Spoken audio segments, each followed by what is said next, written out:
E nós vamos iniciar esta edição do Jornal do Meio-Dia falando da condenação de Luiz Inácio Lula da Silva na segunda instância da Justiça. Por unanimidade, os 3 desembargadores do Tribunal Regional Federal da 4ª Região votaram por manter a condenação do ex-presidente não por perseguição política, mas por corrupção passiva e lavagem de dinheiro. Isso mesmo, Lúcio. E eles ainda aumentaram a pena de 9 anos e 6 meses, que foi determinada pelo juiz Sérgio Moro, para 12 anos e 1 mês de prisão. Depois de mais de 9 horas de sessão, o veredito veio na frase do último desembargador a votar. Eu estou acompanhando o desembargador Paulsen, tanto Vossa Excelência quanto o desembargador João Pedro Gebran Neto. Estou acompanhando Vossas Excelências. Logo no início do julgamento, o procurador da República, Maurício Gerum, criticou a associação do julgamento de Lula a uma perseguição política. Chamou de truculenta a ação dos defensores do ex-presidente.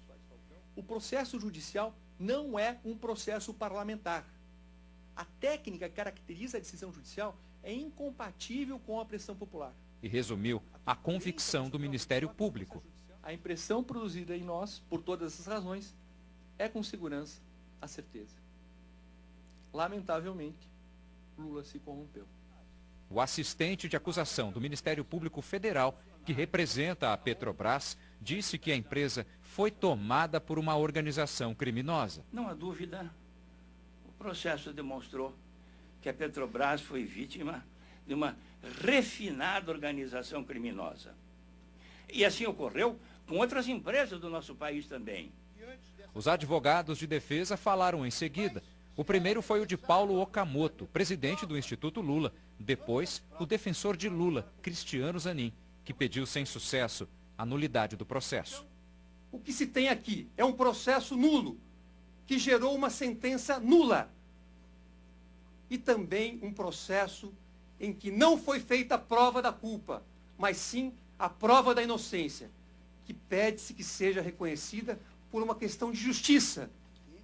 O primeiro desembargador a apresentar seu voto foi o relator, João Pedro Gebran Neto. Tenho que o conjunto probatório permite um juízo seguro, afirmativo sobre a existência de provas acima de dúvida razoável de que o apartamento triplex, desde o início, inclusive antes mesmo da assunção das obras pela empreiteira OS, foi reservado ao apartamento Luiz Inácio Lula da Silva e assim permaneceu após a OS assumir o empreendimento. Ainda também a prova acima de dúvida razoável que as reformas, compra da cozinha e utensílios foram feitas em favor do ex-presidente em customização feita a pedido e consoante projeto aprovado por este e por sua esposa. O revisor do processo, o desembargador Leandro Paulsen, acompanhou integralmente o voto do relator. Nós temos uma lavagem de dinheiro das mais simples possíveis. Né? A lavagem de dinheiro, como diz o desembargador Gebran, tal como se fosse o uso de um laranja, não é? Em que simplesmente se mantém no nome de outrem aquilo que é da sua própria titularidade. O desembargador Victor Laus foi o último a votar. Fez uma longa explicação sobre o papel do tribunal no julgamento dos recursos antes de entrar nas questões do processo e disse que depois de analisar as provas e os depoimentos, chegou à convicção da culpa do ex-presidente Lula. E do que nós temos ao longo do processo é que essas provas se tornaram absolutamente verossímeis. Ou seja, expostas à crítica que fez a defesa, as provas resistiram. Sejam as provas documentais, sejam as provas testemunhais, resistiram a esse cotejo. Permitem que se forme um convencimento com base nelas. Todos eles foram unânimes em manter a condenação de Lula por corrupção passiva e lavagem de dinheiro.